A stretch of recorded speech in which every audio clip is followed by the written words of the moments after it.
सुखता नस त पिया द तनी रस न त जाम हो जाई।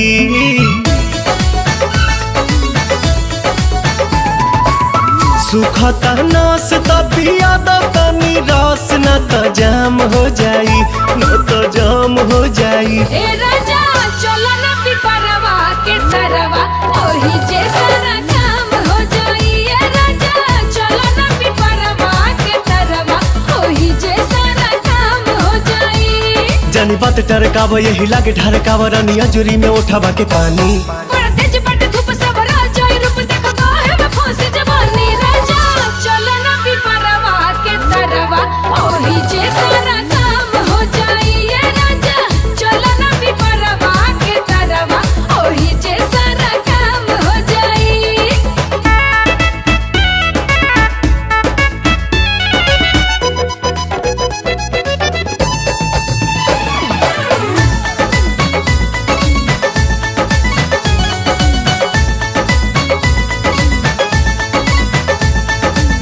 ओढ़ा के ओढ़निया तू काटे दना चनिया, तुहरो के आई मजा आए हो मोरे धनिया।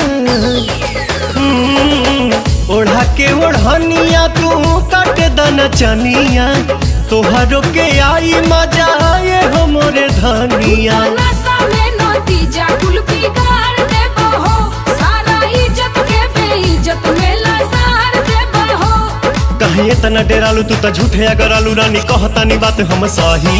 ये खेल बच खेल बानी हमनी अकेले देखे गहुआ के लोग का कही। राजा चलो ना पिपरवा के तरवा ओही जे सारा काम हो जाई। ए राजा चलो ना पिपरवा के तरवा ओही जे सारा काम काम काम हो जाई।